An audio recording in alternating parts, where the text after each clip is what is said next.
कक्षा 9 के विद्यार्थियों का हार्दिक अभिनंदन और स्वागत। आज हम पाठ 3 जो है उसके अंदर जो है वाइमर गणराज्य के बाद आगे क्या होता है उसके बारे में पढ़ेंगे। तो आज का जो पॉइंट है वो है युद्ध का असर। युद्ध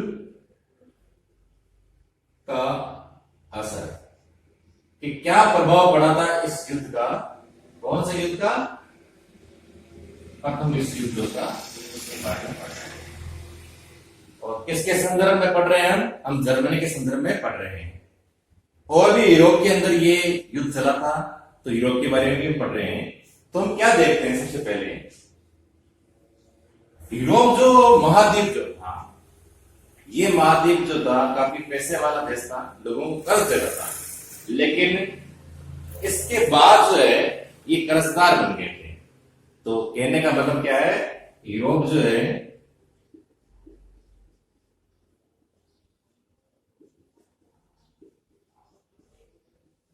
कर्जदारों का जो है महाद्वीप बन गया था। कहने का तात्पर्य यह है कि आर्थिक स्थिति जो थी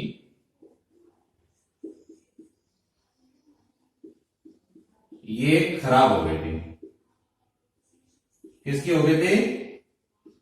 यूरोपीय महाद्वीप के अंदर, क्योंकि ज्यादातर समय जो है लड़ाई झगड़े के अंदर जो है लगा रहे थे। उसके वजह से जो है उद्योग धंधे जो है, आर्थिक स्थिति जो है वो इनकी कमजोर हो गई थी।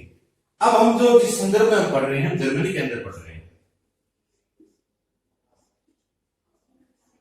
तो जर्मनी के अंदर हम क्या देखते हैं कि जर्मनी के अंदर जो वाइमर गणराज्य बन रहा है, वाइमर गणराज्य बनता है। और ये जो वाइमर गणराज्य जो है युद्ध के बाद जो संधि वगैरह जो होती है उसके तहत जो है सारा हर्जाना, युद्ध का जो भी हर्जाना जो है इसे चुकाना पड़ता है। ये इस प्रकार की घटना घटित होती है। तो युद्ध का हर्जाना जो है, तो युद्ध का हर्जाना वाइमर गणराज्य को जो है वो चुकाना पड़ता है। ये एक प्रकार से हम घटना देखते हैं।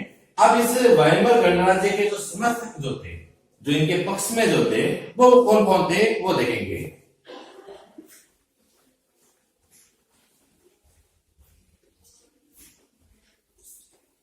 जो इनको पसंद करते थे, तो वाइमर गणराज्य के पक्ष में जो थे,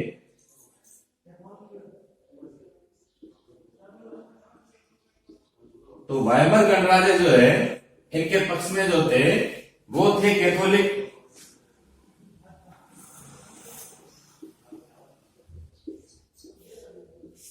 डेमोक्रेट्स और समाजवादी। ये सभी लोग जो थे, ये वाइमर गणराज्य के जो थे ये पक्ष में थे। लेकिन जो इनके विरोधी जो थे,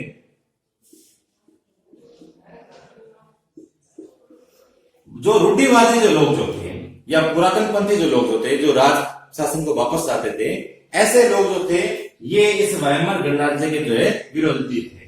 तो रूढ़िवादी जो लोग जो थे ये इनके विरोधी थे वाइमर गणराज्य के। और कैथोलिक है, डेमोक्रेट्स है और समाजवादी जो है ये इनके पक्ष में थे। अब आखिर में इनका मजाक भी उड़ाया था वाइमर गणराज्य को। और किस रूप में उड़ाते थे? इन्हें नवंबर का हाथी कहकर जो इनका मजाक भी उड़ाया जाता था। नवंबर के अपराधी कहकर इनका वाइमर गणराज्य का ये लोग जो है मजाक भी उड़ाते थे। तो हम देखते हैं कि वाइमर गणराज्य के पक्ष में कौन थे और विरोध में जो थे वो कौन था। और 30 के दशक के अंदर, यानी कि 1930 का समय जो था, उस समय जो है राजनीतिक घटनाक्रम जो था उस पर गहरा प्रभाव पड़ा था।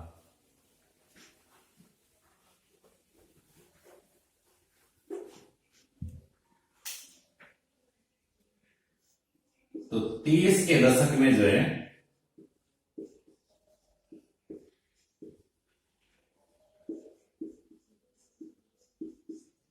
राजनीतिक घटनाक्रम पर जो है, इन सभी घटनाओं का जो है गहरा प्रभाव जो था ये पड़ा। तो हम अभी देख रहे हैं कि युद्ध का जो असर जो है किस प्रकार से हो रहा है, कौन पक्ष में थे, कौन जो थे इनके जो विरोधी थे। अब ये सारे जो घटनाएं घटित हो रही थी, तो ऐसे समय में जो है सिपाहियों का जो है महत्व अधिक बढ़ गया था। ठीक है, क्योंकि सिपाहियों को जो है ज्यादा सम्मान दिया जाने लगा था। तो ये सारी जो घटनाएं हो रही थी इनका क्या प्रभाव पड़ा था? सिपाहियों को जो है आम नागरिकों से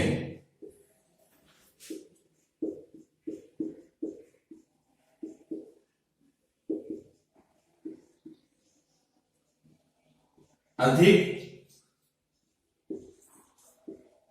सम्मान दिया जाने लगा। ये भी एक घटना जो है होती है। कहने का मतलब है जो सैनिक गुण वाले लोग जो थे, जो योद्धा जो थे, ऐसे लोगों को जो है अधिक महत्व दिया जाने लगा था। और राजनेता और प्रचारक जो थे वो भी अधिकतर जो है इस बात पर जोर देते थे कि पुरुषों आक्रामक लोग जो है या जो मर्दाना गुणों वाले जो लोग जो है या ताकतवर लोग जो है ऐसा होना चाहिए। इस बात पर जो है जोर देने लगे थे कौन? राजनेता और प्रचारक। तो राजनेता और प्रचारक किस बात जोर देने लगे? पुरुष जो होते हैं वो कैसे होने चाहिए? आक्रामक होने चाहिए।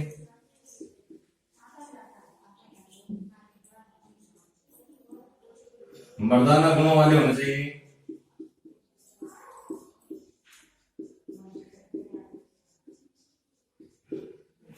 तो इस बात पर जो है अधिक जोर जो है इनके द्वारा जो है दिया जाना चाहिए। और वो ताकतवर हो, तो आक्रामक, ताकतवर और मर्दाना गुण वाले जो पुरुष जो थे इन पर जो है राजनेता और प्रचारक अधिक जोर देने लगे थे। और ऐसे गुण जो सिपाहियों में अधिक होते हैं, इसके सिपाहियों को जो है अधिक महत्व जो है वो दिया जाने लगा था।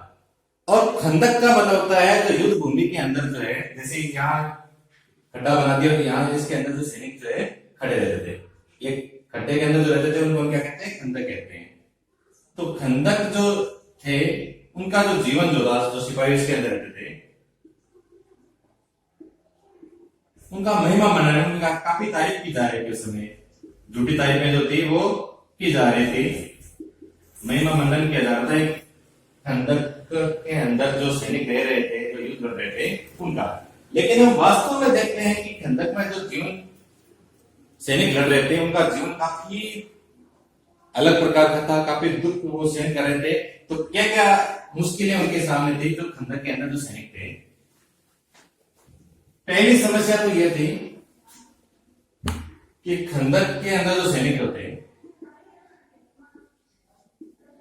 उनमें जिन सैनिकों की मौत हो गई, मृत्यु हो गई,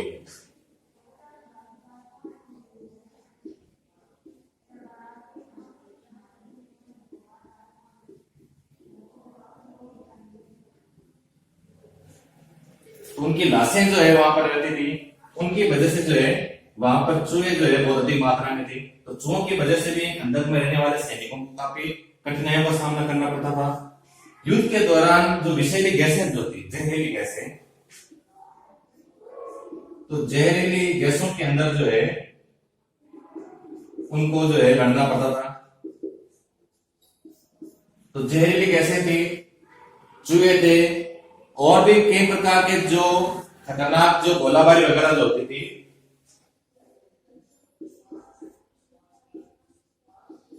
तो गोलाबारी के मध्य में जो है सैनिकों को रहना पड़ता था।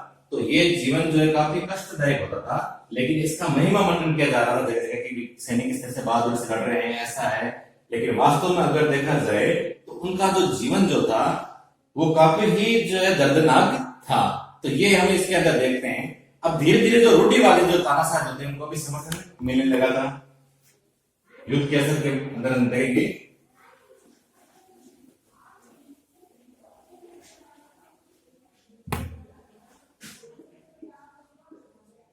रूढ़िवादी तानाशाहों को भी समर्थन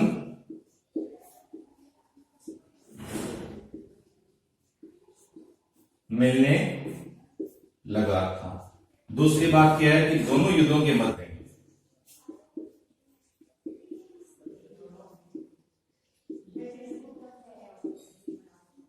दोनों युद्धों का मतलब क्या, प्रथम विश्व युद्ध के बाद का जो समय जो था उस समय जो है जो लोकतंत्र की जो विचारधारा जो थी वो अधिक महत्वशाली नहीं रही थी, क्योंकि वो इस अस्थिरता का सामना जो है वो नहीं कर पा रही थी। तो लोकतंत्र की जो विचारधारा जो थी वो अधिक जो है इस अस्थिरता का सामना नहीं कर सकी।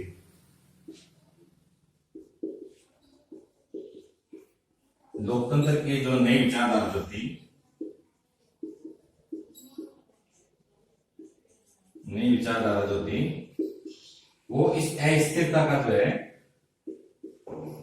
सामना नहीं कर सकी, यानी लोकतंत्र की भावना जो अधिक प्रभावी नहीं हो सकी थी। तो ये सारे जो है हम किसके अंदर देखेंगे कि प्रथम विश्व युद्ध के बाद जो है ऐसा क्या प्रभाव पड़ा था उसके बारे में देखेंगे। अगला पॉइंट जो है वो है राजनीतिक जो है रेडिकलवाद, यानी कि आमूल परिवर्तनवाद जो है उसे कहते हैं।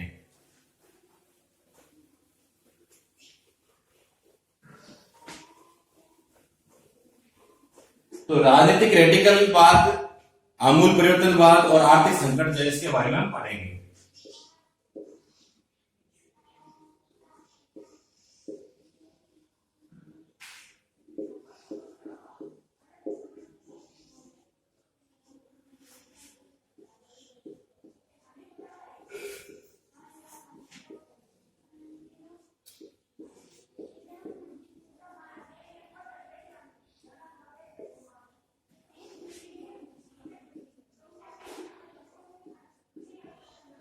आर्थिक संकट, तो राजनीतिक रेडिकलवाद और आमूल, जिसको आमूल परिवर्तनवाद कहते हैं, और आर्थिक संकट जो अगला हमारा जो हेडिंग है, इसके अंदर हम केवल आज कल आर्थिक संकट के बारे में पढ़ेंगे। आज हम केवल जो है राजनीतिक क्षेत्र के अंदर क्या परिवर्तन हुआ था उसके बारे में देखेंगे। तो राजनीतिक क्षेत्र के अंदर हम देखेंगे, जर्मनी के संदर्भ में हम देखेंगे जर्मनी के अंदर क्या हो रहा था। तो हमने देखा था कि यहां पर जो है वाइमर गणराज्य की सरकार बन जाती है, वाइमर गणराज्य की जो है यहां पर सरकार बन जाती है।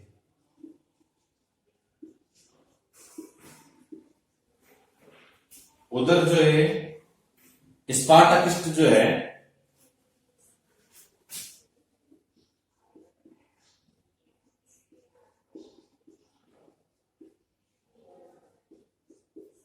स्पार्टाकिस्ट जो है लीग की स्थापना होती है। तो स्पार्टाकिस्ट लीग क्या है ये थोड़ा ध्यान देंगे। ये जर्मनी की बात चल रही है और बर्लिन जो शहर जो है वहां पर जो है एक इस प्रकार की विचारधारा के लोग जो है ये हो जाते हैं। और स्पार्टाकिस्ट का मतलब क्या हुआ, जैसे हमने रूस के अंदर पढ़ा था तो वहां पर क्या था, बोल्शेविक पार्टी थी, बोल्शेविक पार्टी जो लेनिन के द्वारा बनाई गई थी। तो उन्हीं विचारधाराओं को, यानी कि जो लोग जो है उनका शासन आए, लोगों का शासन है, इस प्रकार की विचारधारा को मानने वाले जो थे ये स्पार्टाकिस्ट लीग के लोग थे।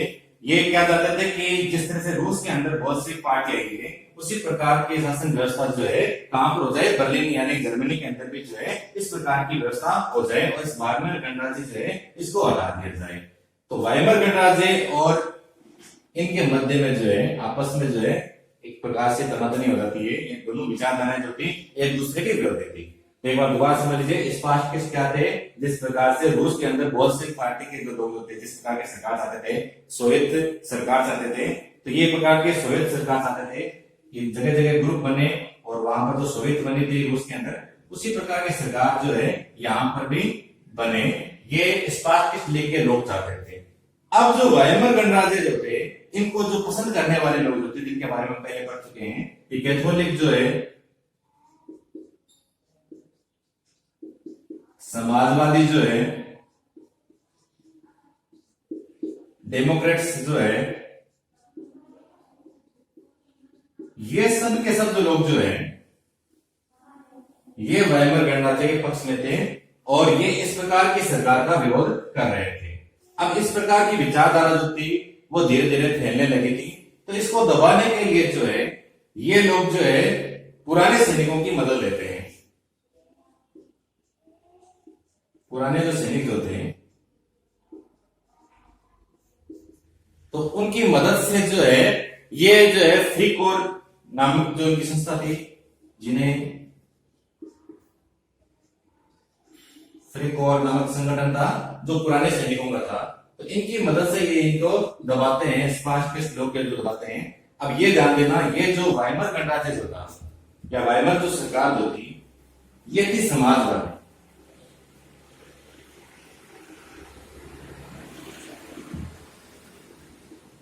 वाइमर जो थी ये क्या थी, समाजवादी। और दूसरी तरफ हम देते हैं स्पार्टकिस्ट जो थी वो थी साम्यवादी।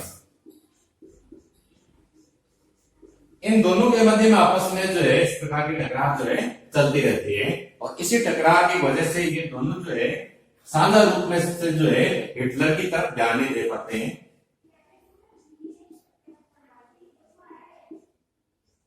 तो हिटलर की तरफ ध्यान नहीं देने से जो है हिटलर के जो है कोई भी साझा मोर्चा ये खोल नहीं पाते हैं और इसकी वजह से हिटलर जो है, हम कह सकते हैं हिटलर के उदय में भी एक कारण जो है ये भी प्रमुख था कि साम्यवादी और समाजवादी जो पार्टियां जो थी वो आपस में एक दूसरे के विरोध कर रही थी और इसका फायदा जो है हिटलर ने उठाया था। अब हम कल के जब अगले चैप्टर पढ़ेंगे तब हम आर्थिक संकट के बारे में अध्ययन करेंगे।